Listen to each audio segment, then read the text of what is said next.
तो दोस्तों, एक तरफ जहां भारत के उत्तर प्रदेश में गंगा नदी की कछार में खोजे गए तेल और गैस के भंडार से तेल और गैस निकालने के लिए कुएं की खुदाई ओएनजीसी के द्वारा जोरों शोरों से की जा रही है। वहीं हाल ही में इसी बीच भारत के पश्चिमी बंगाल में भी कच्चे तेल के बहुत बड़े भंडार खोजे जा चुके। तो कमाल की बात यह है कि उत्तर प्रदेश की धरती में तो केवल एक ही जगह पर कच्चे तेल की खुदाई का काम किया जा रहा है, लेकिन खबर निकल कर आ रही है कि भारत की दिग्गज ऑयल एक्सप्लोरेशन कंपनी ओएनजीसी ने पश्चिमी बंगाल में 4 जगह पर बड़े कच्चे तेल के भंडार खोज निकाले। और इससे भी अच्छी बात यह है कि दावा किया जा रहा है कि पश्चिमी बंगाल में इन एरियाज में इतना ज़्यादा कच्चे तेल का भंडार मौजूद हो सकता है जितना कि सऊदी अरब में मौजूद है। और यहाँ पर मौजूद कच्चा तेल इराक का 2.5 गुना होने का दावा किया जा रहा है। यानी कि अगर इतना ज़्यादा कच्चा तेल हमारे भारत में निकलना शुरू हो गया तो ना ही हमें दूसरे देशों से तेल खरीदने की ज़रूरत पड़ेगी, बल्कि हम खुद के कच्चे तेल की दुकान खोलकर बैठ सकते हैं। फिलहाल इससे जुड़ी पूरी डेवलपमेंट इस वीडियो में समझते हैं, लेकिन आगे बढ़ने से पहले पश्चिमी बंगाल में 4 जगह पर ओएनजीसी ने कच्चे तेल के भंडार खोजे निकाले। उसके लिए वीडियो को लाइक करके चैनल को सब्सक्राइब जरूर कर लीजिए। देखिए, इस दुनिया में एशिया का चीन और भारत दो ही सबसे बड़ा जनसंख्या वाले देश हैं। इसीलिए चीन और भारत ये दोनों देश दुनिया के सबसे बड़े कंज्यूमर हैं। फिर चाहे ज़रूरतमंद के सामानों की बात की जाए तो रोज़मर्रा की ज़िंदगी में उपयोग किए जाते हैं, जैसे कि खाने पीने की वस्तुएं हो गए, कपड़े हो गए, या फिर ऐसे प्रोडक्ट की बात की जाए जैसे चीन और भारत अपनी सुविधाओं के लिए उपयोग करते हैं, जैसे कि ट्रांसपोर्टेशन हो गया, इलेक्ट्रॉनिक कंपोनेंट हो गया, या फिर मशीनरी कंपोनेंट। इन सब के मामले में भारत और चीन दुनिया के सबसे बड़े कंज्यूमर है। और दुनिया के सबसे बड़े कंज्यूमर होने के कारण चीन और भारत दोनों देशों का मार्केट दुनिया में सबसे बड़ा है। और सीधी सी बात है कि जहाँ का मार्केट ज़्यादा बड़ा होगा वहाँ या रिसोर्स ज़्यादा उपयोग किए जाएंगे, जिसके नतीजतन भारत और चीन दोनों देशों में सबसे ज़्यादा एनर्जी की खपत होती। इसीलिए दुनिया के एनर्जी प्रोड्यूस के जो टॉप कंट्रीज हैं वह भारत और चीन के मार्केट में एंट्री मारकर दोनों देशों के मोटा पैसा कमाना चाहते हैं। ना सिर्फ ऐसा करना चाहते हैं बल्कि ऐसा करके आ रहे हैं, क्योंकि एनर्जी प्राप्त करने के लिए ज़्यादातर कच्चा तेल, कोयला और नेचुरल गैस के साथ साथ सोलर एनर्जी और विंड टर्बाइन का यूज किया जाता है दोस्तों।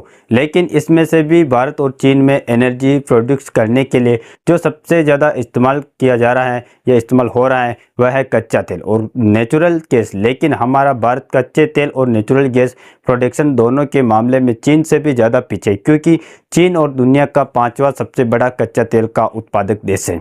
इसीलिए वह अपनी ज़्यादातर ज़रूरतें का कच्चा तेल खुद के देश में प्रोड्यूस कर लेता है, जिससे उनका पैसा बच जाता है और बहुत ही कम मात्रा में इन्हीं कच्चे तेल और गैस इंपोर्ट करना पड़ता है। लेकिन भारत के साथ ऐसा नहीं है, बल्कि ओपेक और ओपेक प्लस कंट्रीज हमारी डिपेंडेंसी दिन पर दिन कच्चे तेल और गैस के मामले में बढ़ती ही जा रही। पहले हमें 85% हर साल क्रूड ऑयल दूसरे देशों से इंपोर्ट करते थे, लेकिन लेटेस्ट आंकड़े के अनुसार अब हमारी डिपेंडेंसी और भी बढ़ चुकी है और अब भारत 88% क्रूड ऑयल दूसरे देशों में इंपोर्ट किया जा रहा है, जहाँ इसका ज़्यादातर फायदा ले जा रहा है यही खाड़ी देश, जिससे भारत जैसे देशों के भरोसे ही खाड़ी देशों के तेल और गैस की दुकानें चल रही। लेकिन अगर मैं आपसे बोलूं कि खाड़ी देशों के कच्चे तेल और गैस की दुकानें बंद हो सकती हैं, तो क्या हमारी बातों पर यकीन करोगे? तो ज़्यादातर लोगों का जवाब है नहीं, क्योंकि कच्चा तेल और गैस खरीदने के मामले में हमारी डिफेंस दूसरे देशों पर काफ़ी ज़्यादा है, जिसके लिए लगभग $200 बिलियन हमारी विदेशी मुद्रा केवल इसी कच्चे तेल और नेचुरल गैस को खरीदने में खर्च हो जाती। फिलहाल आप जानकर चौंक जाएंगे कि अब ओपेक और ओपेक प्लस कंट्रीज की दुकानें बंद हो सकती हैं, क्योंकि भारत में इतने ज़्यादा कच्चे तेल के भंडार खोजे जा रहे हैं जितने की पहले उम्मीद नहीं थी। क्योंकि हाल ही में उत्तर प्रदेश के बीलिया जिले में कच्चे तेल के भंडार खोजकर जहां उसकी खुदाई ओएनजीसी के द्वारा शुरू की गई, वही खबर निकल कर आ रही है कि पश्चिमी बंगाल में भी अब 4 जगह पर कच्चे तेल के बड़े भंडार खोजे जा चुके। दरअसल अगर आप इस मैप में देखेंगे तो बंगाल के बगल में यह जो येलो कलर से हाईलाइट एरिया है, यही है भारत का वेस्ट बंगाल। भारत के इसी स्टेट में कच्चे तेल के 4 बड़े भंडार खोजे गए। आपको बता दें कि ऐसा नहीं कि पहली बार पश्चिमी बंगाल में कच्चे तेल के भंडार खोजे गए, बल्कि इसके पहले भी साल 2018 में सबसे पहली बार पश्चिमी बंगाल में ओएनजीसी के द्वारा कच्चे तेल के भंडार खोजे गए थे। उसके बाद पश्चिमी बंगाल में 2020 में कच्चे तेल को निकालना भी शुरू कर दिया गया, जो कि भारत का 8वां ऐसा एरिया बन गया है जहां से कच्चा तेल ओएनजीसी ने निकालना शुरू किया। लेकिन ओएनजीसी को उम्मीद थी कि पश्चिमी बंगाल के इस क्षेत्र में इतनी ज़्यादा कच्चे तेल के भंडार मिल सकते हैं कि दूसरे देशों के सामने हाथ फैलाना पड़ेगा। इसीलिए साल 2020 के बाद भी लगातार ओएनजीसी ने ऑयल फील्ड का एक्सप्लोरेशन जारी रखा और 4 सालों की मेहनत के बाद पिछले साल ओएनजीसी को 4 नए तेल के भंडार मिल चुके थे, जिनमें अशोक नगर 2, कांकपुल 1, फुरकंडा 1 और राणाकुट 2 नाम के यह चारों इलाके शामिल हैं। हालांकि तेल भंडारों की खोज तो हो चुकी है, लेकिन इसका पूरी तरीके से अभी तक कन्फर्मेशन नहीं था कि इसमें कितने ज़्यादा तेल मिल सकते हैं। लेकिन हाल ही में खबर आ रही है कि इन चारों इलाकों में ओएनजीसी का दावा है कि भारी भरकम मात्रा में कच्चे तेल के भंडार मौजूद हैं, क्योंकि ओएनजीसी ने यहाँ की ज़मीन में कच्चा तेल पाए जाने के लिए अलग अलग प्रकार से जियोलॉजिकल सर्वे कर लिया है।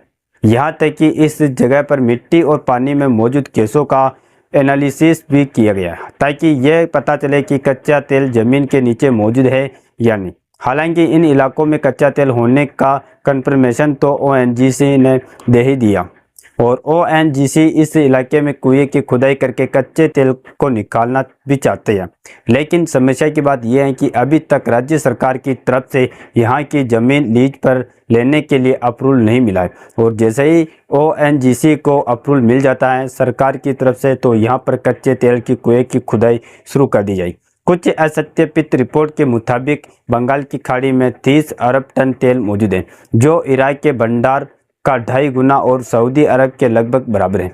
अगर मोटे अनुमानों पर गौर करें तो इसके अनुसार भारत के एक्सक्लूसिव इकोनॉमिक जोन में अब तक नहीं खोजे गए तेल संसाधन 7.4 बिलियन टन से अधिक है, जो 50 वर्षों से अधिक वर्षों तक की जरूरतों को पूरा करने के लिए प्राप्त है। हालांकि भारत को इन तेल भंडारों के बारे में अब पता चला है। अगर शायद यही बहुत पहले पता चल जाता तो हमें अपने न जाने कितने बिलियंस ऑफ डॉलर बचा सकते थे और भारत की रिफाइनरी को फुल कैपेसिटी पर ऑपरेट करके ज़्यादा से ज़्यादा कच्चे तेल को रिफाइन करके दूसरे देशों में एक्सपोर्ट कर सकते थे। लेकिन अब शायद सरकार भी जरूरत को समझ रही है, इसीलिए अब की बार पेट्रोलियम रिजर्व को एक्सप्लोर करने के लिए 5,597 करोड़ रुपए बजट में एलोकेट किए हैं। फिलहाल हमारी यही कहना है कि अगर इतने बड़े तेल के भंडार भारत में मिले हैं तो सरकार की तरफ से ओएनजीसी को तेल के कुएं की खुदाई करने के लिए अप्रूवल देना चाहिए। अगर ओएनजीसी यह काम अकेले नहीं कर पाती तो इन्हें विदेशी भागीदारों की भी तलाश करनी चाहिए। बाकी आपको क्या लगता है, इतने ज़्यादा मात्रा में वाकई में भारत की धरती में कच्चे तेल और गैस के भंडार मौजूद हैं या हो सकते हैं या नहीं? अपनी राय कमेंट में ज़रूर बताएं और इस वीडियो को एक लाइक करके अपने मित्रों तक शेयर जरूर करें ताकि उन्हें भी जानकारी मिल सके। और भी इसी तरह नॉलेज वीडियो देखने के लिए हमारे चैनल KSR न्यूज़ को सब्सक्राइब कर बेल आइकन को ऑल पर जरूर सेलेक्ट करें। जय श्री राम, जय हिंद, जय भारत।